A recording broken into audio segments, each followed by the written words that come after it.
Hey YouTube, Wyoming's Alcoholic here. Again, working on a lawnmower today. And I wanted to show you guys something that had stumped me a couple times in the past, but now I know where to go when I see the signs. So if you're working on a lawnmower, there are a few keys or telltale signs that you can get that tell you these things. One of them is a bent blade, or a blade that's got a big notch out of it that's had an impact. That's one of the things to look for. But I'm sitting here looking at a lawnmower, and it had good spark. There was no spark drop. Good spark through the plug. Carburetor was clean, and so I did a compression test. All that's good. There's good compression. And there's no air restriction. I just cleaned the carburetor. It was full of gunk, so I did get it running, and of course the air filter was completely packed. I changed that as well. But even though I did all that, I still had a pretty bad miss when it was running, after I did get it running. And so I just wanted to show you guys something that will cause that, and it's a timing issue. And even though it's single cylinder, you still, of course, can have a timing issue. And that happens from a key wheel, or a key that's been sheared off in the flywheel. So yeah, that magneto sits on the flywheel, and as or sits on top of it is the magneto that's in the flywheel, and the flywheel sits there and spins, and it's part of the crankshaft. So the crankshaft goes all the way through, and it's timed, and it's held in time by a key, which I'll show you here in a second, is sheared, but it's offset enough to where it can still run. So check this out.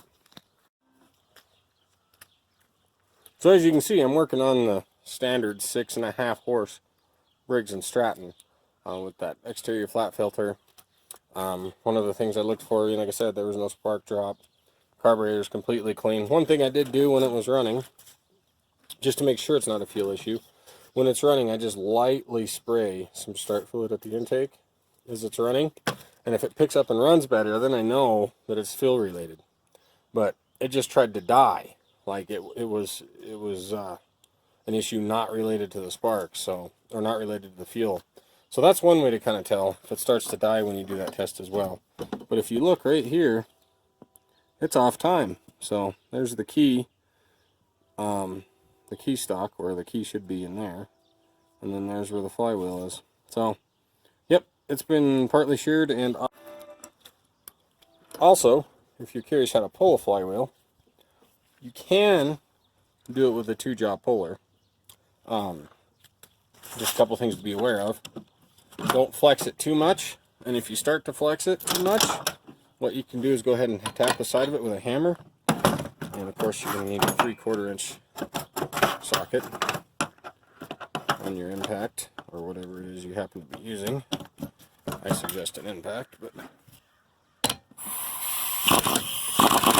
just lightly.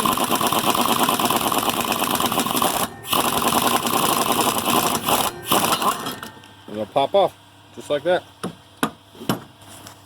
So yeah, just little bits at a time, little turns at a time, and then it'll come right off for you. So yeah, there is the key, which is